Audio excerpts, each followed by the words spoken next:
দুলাল বৰাই আচলতে এগৰাকী অপৰাধকাৰী আৰু ব্লেকমেইল কৰি তেখেতে ধন সংগ্ৰহ কৰে আৰু এই ধন সংগ্ৰহেৰে সেই সংবাদ প্ৰতিষ্ঠান তেখেতে চলাই আছে। তেখেতে মোক প্ৰতিদিনে কৰাপশ্যনৰ নিউজ অৰ্থাৎ দুৰ্নীতিৰ বিৰুদ্ধে নিউজ কৰিবলৈ তেখেতে মোক 4-5টা ঠাইত পঠায়, কোনো তথ্য নিদিয়ে। তেখেতে অকল কেমেৰা পাৰ্চনজন লগত পঠাই কয় যে সেই অফিচটোত যাবা, কিবা তথ্য পালে লৈ আহিবা, নহ'লে তাতে এটা তুমি দিয়াল মাৰি আনিবা। নমস্কাৰ, মোৰ নাম অংকুৰ কুমাৰ কলিতা আৰু মই গুৱাহাটী এটা সংবাদ প্ৰতিষ্ঠান এনি ভাৰত 24 আৰু তাৰ স্বত্বাধিকাৰী আছিল এগৰাকী তথাকথিত RTI কৰ্মী দুলাল বৰা।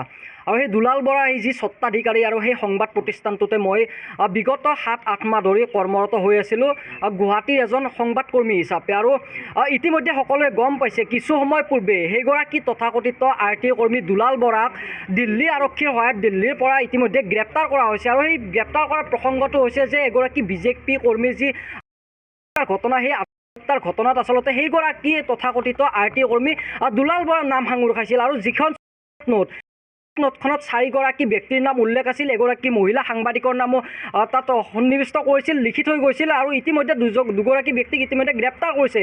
আৰু তাৰপিছতে এজন সংবাদকৰ্মীৰ লগতে সেইগৰাকী RTI কৰ্মী দুলাল বৰা পলাতক হৈ আছিল আৰু ইতিমধ্যে দুলাল বৰা গ্ৰেপ্তাৰ কৰিছে। কিন্তু দুলাল বৰাৰ বিৰুদ্ধে অকল সেই ঘটনা বুলিয়ে নহয়, কেতবোৰ অভিযোগ আছে।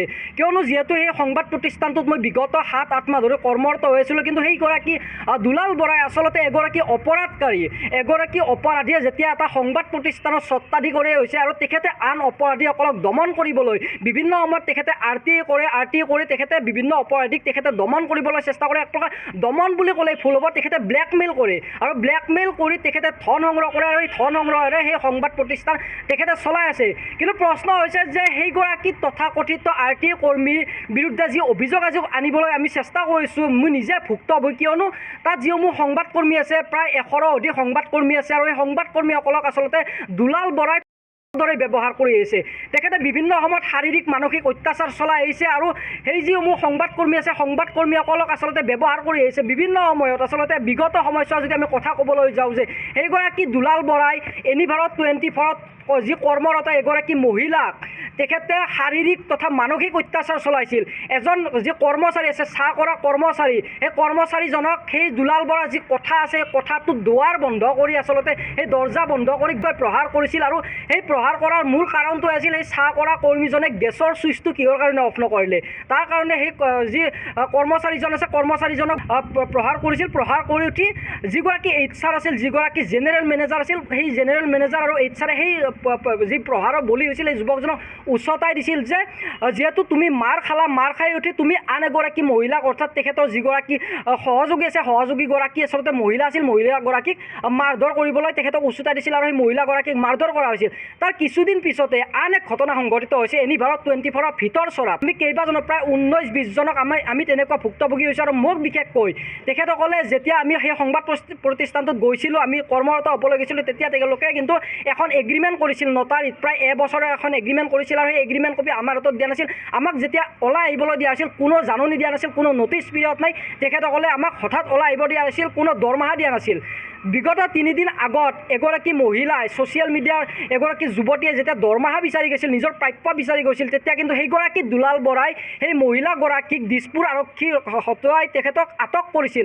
আটক কৰাৰ মূল কাৰণ আছিল যে সেই মহিলাগৰাকীক চোৰ সজাইছিল, যে সেইগৰাকীয়ে দৰমহা বিচাৰি জনাই অফিচৰ কিবা বস্তু চুৰ কৰিব গৈছে, তেখেতক আটক কৰিবলৈকে 3 ঘণ্টা বহাই থৈ দিছে।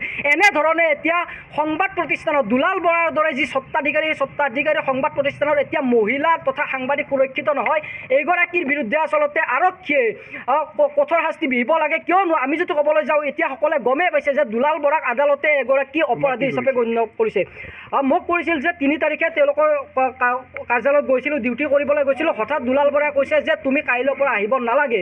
ময়ো দিছিলোঁ কিহৰ কাৰণে আহিব নালাগে। তেখেতে বিভিন্ন অজুহাত দেখুৱায়। তেখেতে মোক প্ৰতিদিনে কৰাপশ্যনৰ নিউজ অৰ্থাৎ দুৰ্নীতিৰ বিৰুদ্ধে নিউজ কৰিবলৈ তেখেতে মোক 4-5টা ঠাইত পঠায়, কোনো তথ্য নিদিয়ে। তেখেতে অকল কেমেৰা পাৰ্চনজন লগত পঠাই কয় যে সেই অফিচটোত যাবা, কিবা তথ্য পালে লৈ আহিবা, নহ'লে তাতে এটা তুমি দিয়াল মাৰি আনিবা। তেনেধৰণে মোক ব্যৱহাৰ কৰিছিল। আৰু যেতিয়া সেইবিলাকৰ বিৰুদ্ধে মই মাত মাতিছিলোঁ যে ছাৰ কোনো তথ্য আপুনি নিদিয়াকৈ মোক কিহৰ ৰিক্সত পঠাইছে, তেতিয়া তেখেতে মোক ভয় ভাবুকি দিয়ে। তেখেতে মোক আৰক্ষীৰ ভয় দেখুৱায়, আৰক্ষীৰ দ্বাৰা উঠাই লৈ যাব, তেনেধৰণে কৰিছে। যেতিয়া গুৱাহাটীত গমেই পায় সকলোৱে যে কৃত্ৰিম বানপানীৰ সমস্যা, কৃত্ৰিম বানপানীৰ সময়ত যেতিয়া কোনোবা কৰ্মচাৰী, বিশেষকৈ ময়ো যদি কেতিয়াবা কৃত্ৰিম বানপানীৰ কবলত পৰি আধা ঘণ্টা বা 45 মিনিট দেৰিকৈ কাৰ্যালয়ত উপস্থিত হওঁ, তেতিয়াহ'লে সেইগৰাকী দুলাল বৰাই কিন্তু মোক এবচেণ্ট মাৰে অফিচত গৈ পোৱাৰ পিছত। এনেধৰণে এতিয়া দুলাল বৰাৰ যি অত্যাচাৰ এক প্ৰকাৰ চলি আহিছে সেই সংবাদ প্ৰতিষ্ঠানটোত।